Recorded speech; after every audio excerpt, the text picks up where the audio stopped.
त्रिविध तापों से छूटने का उपाय, भगवान तथा वासुदेव आदि शब्दों की व्याख्या, परा और अपरा विद्या का निरूपण, खांडिक्य और केशी ध्वज की कथा, केशी ध्वज द्वारा अविद्या के बीज का प्रतिपादन। सूत जी कहते हैं, महर्षियों, उत्तम अध्यात्म ज्ञान सुनकर उदार बुद्धि नारद जी बड़े प्रसन्न हुए। उन्होंने पुनः प्रश्न किया। नारद जी बोले, दयानिधे, मैं आपकी शरण में हूँ। मुने, मनुष्य को आध्यात्मिक आदि तीनों तापों का अनुभव न हो वो उपाय मुझे बतलाई। सनंदन जी ने कहा, विद्वन, गर्भ में, जन्मकाल में और बुढ़ापा आदि अवस्थाओं में प्रकट होने वाले जो 3 प्रकार के दुख समुदाय हैं, उनके एकमात्र अमोघ एवं अनिवार्य औषधि भगवान की प्राप्ति ही मानी गई है। जब भगवत प्राप्ति होती है उस समय ऐसे लोकोत्तर आनंद की अभिव्यक्ति होती है जिससे बढ़कर सुख और आह्लाद कहीं है ही नहीं। यही उस भगवत प्राप्ति की पहचान है। अतः विद्वान मनुष्य को भगवान की प्राप्ति के लिए अवश्य प्रयत्न करना चाहिए। महामुने, भगवत प्राप्ति के 2 ही उपाय बताए गए हैं, ज्ञान और निष्काम कर्म। ज्ञान भी 2 प्रकार का कहा जाता है। एक तो शास्त्र के अध्ययन और अनुशीलन से प्राप्त होता है और दूसरा विवेक से प्रकट होता है। शब्द ब्रह्म अर्थात वेद का ज्ञान शास्त्र ज्ञान है और परब्रह्म परमात्मा का बोध विवेक जन्य ज्ञान है। मुनि श्रेष्ठ, मनु जी ने भी वेदार्थ का स्मरण करके इस विषय में जो कुछ कहा है उसे मैं स्पष्ट बताता हूँ, सुनो। जानने योग्य ब्रह्म 2 प्रकार का है, एक शब्द ब्रह्म और दूसरा परब्रह्म। जो शब्द ब्रह्म शास्त्र ज्ञान में पारंगत हो जाता है वो विवेक जन्य ज्ञान द्वारा परब्रह्म को प्राप्त कर लेता है। अथर्ववेद की श्रुति कहती है कि 2 प्रकार की विद्याएं जानने योग्य है, परा और अपरा। परा से निर्गुण सगुण रूप परमात्मा की प्राप्ति होती है जो अव्यक्त, अजर, चेष्टा रहित, अजन्मा, अविनाशी, अनिर्देश्य, नाम आदि से रहित, रूपहीन, हाथ पैर आदि अंगों से शून्य, व्यापक, सर्वगत, नित्य, भूतों का आदि कारण तथा स्वयं कारणहीन है, जिससे संपूर्ण व्याप्त वस्तुएं व्याप्त हैं। समस्त जगत जिससे प्रकट हुआ है एवं ज्ञानी जन ज्ञान दृष्टि से जिसका साक्षात्कार करते हैं वही परम धाम स्वरूप ब्रह्म है। मोक्ष की इच्छा रखने वाले पुरुषों को उसी का ध्यान करना चाहिए। वही वेद वाक्यों द्वारा प्रतिपादित अति सूक्ष्म भगवान विष्णु का परम पद है। परमात्मा का वह स्वरूप ही भगवत शब्द का वाच्यार्थ है और भगवत शब्द उस अविनाशी परमात्मा का वाचक कहा गया है। इस प्रकार जिसका स्वरूप बतलाया गया है वही परमात्मा का यथार्थ तत्व है जिससे उसका ठीक ठीक बोध होता है। वही पराविद्या अथवा परम ज्ञान है। इसे भिन्न जो 3 वेद हैं उन्हें अपर ज्ञान या अपरा विद्या कहा गया है। ब्रह्मन, यद्यपि वो ब्रह्म किसी शब्द या वाणी का विषय नहीं है तथापि उपासना के लिए भगवान इस नाम से उसका कथन किया जाता है।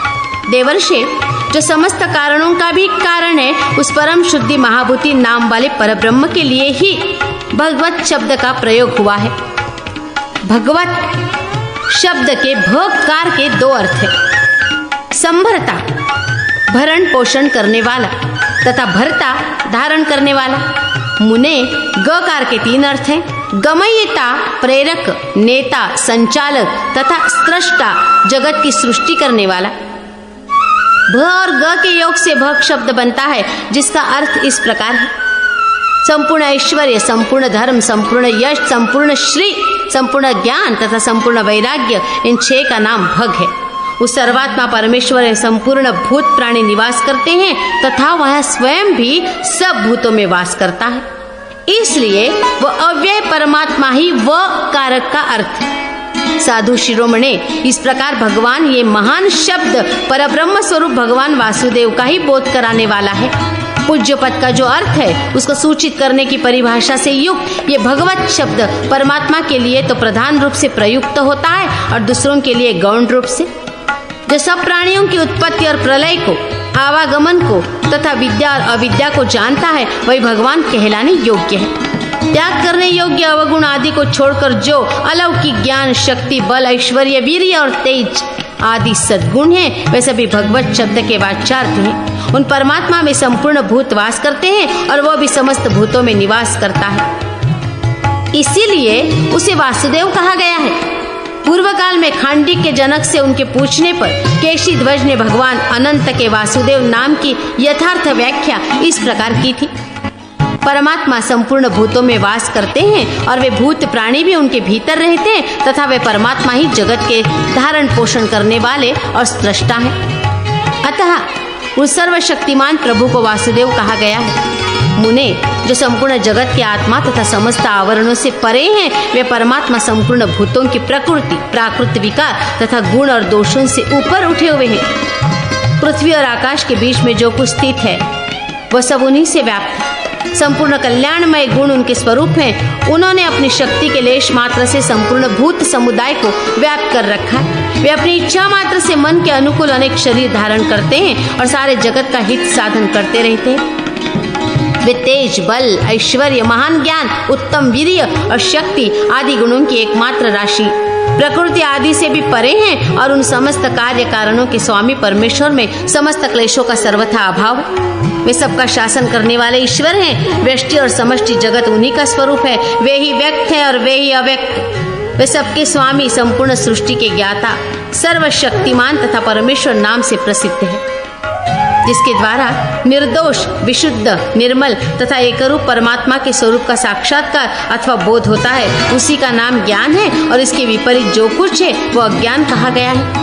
भगवान पुरुषोत्तम का दर्शन स्वाध्याय और संयम से होता है। ब्रह्म की प्राप्ति का कारण होने से वेद का भी नाम ब्रह्म ही है। इसलिए वेदों का स्वाध्याय किया जाता है। स्वाध्याय से योग का अनुष्ठान करें और योग से स्वाध्याय का अभ्यास करें। इस प्रकार स्वाध्याय और योग दोनों साधनों का संपादन होने से परमात्मा प्रकाशित होते। उनका दर्शन करने के लिए स्वाध्याय और योग दोनों नेत्र हैं। नारद जी ने पूछा, भगवान, जिसके जान लेने पर मैं सर्वाधार परमेश्वर का दर्शन कर सकूं, उस योग को मैं जानना चाहता हूँ। कृपा करके उसका वर्णन कीजिए। सनंदन जी ने कहा, पूर्व काल में केशीध्वज ने महात्मा खांडिक के जनक को जिस प्रकार योग का उपदेश दिया था वही मैं तुम्हें बतलाता हूँ। नारद जी ने पूछा, ब्राह्मण, खांडिक्य और केशीध्वज कौन थे तथा उनमें योग संबंधी बातचीत किस प्रकार हुई थी? सनंदन जी ने कहा, नारद जी, पूर्व काल में धर्मध्वज जनक नामक एक राजा हो गए हैं। उनके बड़े पुत्र का नाम अमित ध्वज था। उसके छोटे भाई कृतध्वज के नाम से विख्यात थे। राजा कृतध्वज सदा अध्यात्म चिंतन में ही अनुरक्त रहते थे। कृतध्वज के पुत्र केशीध्वज हुए ब्राह्मण। वे अपने सद्ज्ञान के कारण धन्य हो गए थे। अमित ध्वज के पुत्र का नाम खांडिक्य जनक था। खांडिक्य कर्मकांड में निपुण थे। एक समय केशीध्वज ने खांडिक्य को परास्त करके उन्हें राज्य सिंहासन से उतार दिया। राज्य से भ्रष्ट होने पर खांडिक्य थोड़ी सी साधन सामग्री लेकर पुरोहित और मंत्रियों के साथ एक दुर्गम वन में चले गए। इधर केशीध्वज ने ज्ञाननिष्ठ होते हुए भी निष्काम भाव से अनेक यज्ञों का अनुष्ठान किया। योग्य वेताओं में श्रेष्ठ नारद जी एक समय केशीध्वज जब यज्ञ में लगे हुए थे, उनकी दूध देने वाली गाय को निर्जन वन में किसी भयंकर व्याघ्र ने मार डाला। व्याघ्र द्वारा गौ को मारी गई जानकर राजा ने ऋत्विजों से इसका प्रायश्चित्त पूछा। इस विषय में क्या करना चाहिए? ऋत्विज बोले, महाराज, हम नहीं जानते, आप कशेरु से पूछिए। नारद जी, जब राजा ने कशेरु से ये बात पूछी तो उन्होंने भी वैसा ही उत्तर देते हुए कहा, राजेंद्र, मैं इस विषय में कुछ नहीं जानता, आप शुनक से पूछिए, वे जानते होंगे। तब राजा ने शुनक के पास जाकर यही प्रश्न किया। मुने, प्रश्न सुनकर शुनक ने भी वैसा ही उत्तर दिया, राजन, इस विषय में न तो कशेरु कुछ जानते हैं और न मैं। इस समय पृथ्वी पर दूसरा कोई भी इसका ज्ञाता नहीं है। एक ही व्यक्ति इस बात को जानता है, वह है तुम्हारा शत्रु खांडिक्य, जिसे तुमने परास्त किया है। मुने, शुनक की ये बात सुनकर राजा ने कहा, अच्छा, तो अब मैं अपने शत्रु से ये बात पूछने के लिए जाता हूँ। यदि वो मुझे मार देगा तो भी इस यज्ञ का फल तो प्राप्त ही हो जाएगा। मुनि श्रेष्ठ, यदि मेरा वो शत्रु पूछने पर मुझे प्रायश्चित्त बतला देगा तब तो ये यज्ञ सांगोपांग पूर्ण होगा ही। ऐसा कहकर राजा केशीध्वज काला मृगचर्म धारण किए रथ पर बैठे और जहाँ महाराज खांडिक्य रहते थे उस वन में गए। खांडिक्य ने अपने उस शत्रु को आते देख धनुष चढ़ा लिया और क्रोध से आंखें लाल करके कहा। खांडिक्य बोले, अरे, क्या तू काले मृगचर्म को कवच के रूप में धारण करके हमें मारेगा? केशीध्वज ने कहा, खांडिक्य जी, मैं आपसे एक संदेह पूछने के लिए आया हूँ, आपको मारने के लिए नहीं आया हूँ। तदनंतर परम बुद्धिमान खांडिक्य ने अपने समस्त मंत्रियों और पुरोहित के साथ एकांत में सलाह की। मंत्रियों ने कहा, ये शत्रु इस समय हमारे वश में है, अतः इसे मार डालना चाहिए। इसके मारे जाने पर ये सारी पृथ्वी आपके अधीन हो जाएगी। ये सुनकर खांडिक्य उन सब से बोले, निस्संदेह ऐसी बात है, इसके मारे जाने पर ये सारी पृथ्वी अवश्य मेरे अधीन हो जाएगी, परंतु इसे पारलौकिक विजय प्राप्त होगी और मुझे संपूर्ण पृथ्वी। यदि इसे न मारूं तो पारलौकिक विजय मेरी होगी और इसे सारी पृथ्वी मिलेगी। पारलौकिक विजय अनंत काल के लिए होती है तथा पृथ्वी की जीत थोड़े ही दिन रहती, इसलिए मैं तो इसे मारूंगा नहीं, ये जो कुछ पूछेगा उसे बतलाऊंगा। ऐसा निश्चय करके खांडिक्य जनक अपने शत्रु के समीप गए और इस प्रकार बोले, तुम्हें जो कुछ पूछना हो वो सब पूछ लो, मैं बताऊंगा नारद जी। खांडिक्य के ऐसा कहने पर केशीध्वज ने होम संबंधी गाय के मारे जाने का सब वृत्तांत ठीक ठीक बता दिया और उसके लिए कोई व्रतरूप प्रायश्चित पूछा। खांडिक्य ने भी वो संपूर्ण प्रायश्चित जिसका कि उसके लिए विधान था केशीध्वज को विधि पूर्वक बता दिया।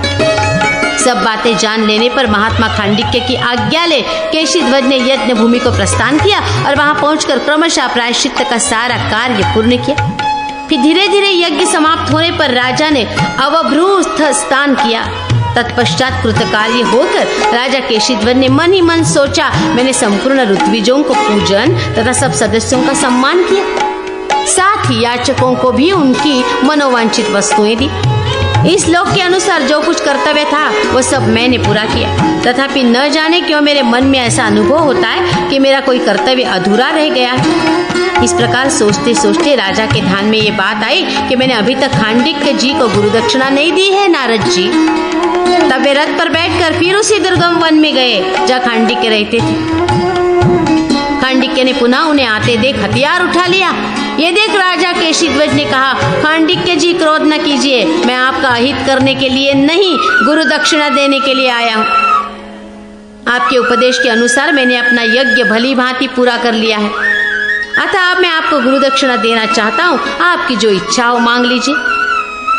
उनके ऐसे कहने पर खांडिक्य ने पुनः अपने मंत्रियों से सलाह ली और कहा, ये मुझे गुरु दक्षिणा देना चाहता है, मैं इससे क्या मांगू? मंत्रियों ने कहा, आप इससे संपूर्ण राज्य मांग लीजिए। तब राजा खांडिक्य ने उन मंत्रियों से हंसकर कहा, पृथ्वी का राज्य तो थोड़े ही समय तक रहने वाला है, उसे मेरे जैसे लोग कैसे मांग सकते? आपका कथन भी ठीक ही है, क्योंकि आप लोग स्वार्थ साधन के मंत्री हैं। परमार्थ क्या और कैसा है इस विषय में आप लोगों को विशेष ज्ञान नहीं है। ऐसा कहकर वे राजा केशीध्वज के पास आए और इस प्रकार बोले, क्या तुम निश्चय ही गुरु दक्षिणा दोगे? उन्होंने कहा, जी हाँ। उनके ऐसा कहने पर खांडिक्य ने कहा, आप अध्यात्म ज्ञान रूप परमार्थ विद्या के ज्ञाता है, यदि मुझे अवश्य ही गुरु दक्षिणा देना चाहते हैं तो जो कर्म संपूर्ण क्लेशों का नाश करने में समर्थ हो उसका उपदेश कीजिए। केशीध्वज ने पूछा, राजन, आपने मेरा निष्कंटक राज्य क्यों नहीं मांगा? क्योंकि क्षत्रियों के लिए राज्य मिलने से बढ़कर प्रिय वस्तु और कोई नहीं। खांडिक्य बोले, केशीध्वज जी, मैंने आपका संपूर्ण राज्य क्यों नहीं मांगा, इसका कारण सुनिए। विद्वान पुरुष राज्य की इच्छा नहीं करते। क्षत्रियों का यह धर्म है कि वे प्रजा की रक्षा करें और अपने राज्य के विरोधियों का धर्म युद्ध के द्वारा वध करें। मैं इस कर्तव्य के पालन में असमर्थ हो गया था, इसलिए यदि आपने मेरे राज्य का अपहरण कर लिया है तो इसमें कोई दोष की बात नहीं है। ये राजकार्य अविद्या ही है। यदि समझ पूर्वक इसका त्याग न किया जाए तो ये बंधन का ही कारण होती है। ये राज्य की चाह जन्मांतर के कर्मों द्वारा प्राप्त सुख भोग के लिए होती है, अतः मुझे राज्य लेने का अधिकार नहीं है। इसके सिवा क्षत्रियों का किसी से याचना करना धर्म नहीं है, ये साधु पुरुषों का मत है। इसलिए अविद्या के अंतर्गत जो आपका ये राज्य है उसकी याचना मैंने नहीं की। जिनका चित्त ममता से आकृष्ट है और जो अहंकार रूपी मदिरा का पान करके उन्मत्त हो रहे हैं, वे अज्ञानी पुरुष ही राज्य की अभिलाषा करते हैं। केशीध्वज ने कहा, मैं भी विद्या से मृत्यु की पार जाने की इच्छा रखकर कर्तव्य बुद्धि से राज्य की रक्षा और निष्काम भाव से अनेक प्रकार के यज्ञों का अनुष्ठान करता हूँ। कुलनंदन, बड़े सौभाग्य की बात है कि आपका मन विवेक रूपी धन से संपन्न हुआ है, अतः आप अविद्या का स्वरूप सुने। अविद्या रूपी वृक्ष की उत्पत्ति का जो बीज है ये दो प्रकार का है। अनात्मा में आत्म बुद्धि और जो अपना नहीं है उसे अपना मानना, अर्थात अहंता और ममता। जिसकी बुद्धि शुद्ध नहीं है तथा जो मोहरूपी अंधकार से आवृत्त हो रहा है, वो देहाभिमानी जीव इस पांच भौतिक शरीर में मैं और मेरेपन की दृढ़ भावना कर लेता है। परंतु जब आत्मा आकाश, वायु, अग्नि, जल और पृथ्वी आदि से सर्वथा पृथक है, तो कौन बुद्धिमान पुरुष शरीर में आत्मबुद्धि करेगा? जब आत्मा देह से परे है तो देह के उपभोग में आने वाले ग्रह और क्षेत्र आदि को कौन बुद्धिमान पुरुष ये मेरा है ऐसा कहकर अपना मान सकता है? इस प्रकार इस शरीर के अनात्मा होने से इसके द्वारा उत्पन्न किए हुए पुत्र, पौत्र आदि में भी कौन विद्वान अपनापन करेगा? मनुष्य सारे कर्म शरीर के उपभोग के लिए ही करता है, किंतु जब ये देह पुरुष से भिन्न है तो वह कर्म केवल बंधन के ही कारण होते हैं। जैसे मिट्टी के घर को मनुष्य मिट्टी और जल से लिपते पोतते हैं, उसी प्रकार ये पार्थिव शरीर भी अन्न और जल की सहायता से स्थिर रहता है। यदि पंचभूतों का बना हुआ ये शरीर पांच भौतिक पदार्थों से पुष्ट होता है, तो इसमें पुरुष के लिए कौन सा गर्व करने की बात है? ये जीवन एक सहस्त्र जन्मों से संसार रूपी मार्ग पर चल रहा है और वासना रूपी धूल से आच्छादित होकर केवल मोह रूपी श्रम को प्राप्त होता है। सौम्य, जिस समय ज्ञान रूपी गर्म जल से इसकी वो वासना रूपी धूल धो जाती है, उसी समय इस संसार मार्ग में पथिक का मोह रूपी श्रम शांत हो जाता है। उस मोह रूपी श्रम के शांत होने पर पुरुष का अंतःकरण निर्मल होता है और वो निरतिशय परम निर्वाण पद को प्राप्त कर लेता है। ये ज्ञान में विशुद्ध आत्मा निर्वाण स्वरूपी है। इस प्रकार मैंने आपको अविद्या का बीज बतलाया है। अविद्या जनित क्लेशों को नष्ट करने के लिए योग के सिवा दूसरा कोई उपाय नहीं है।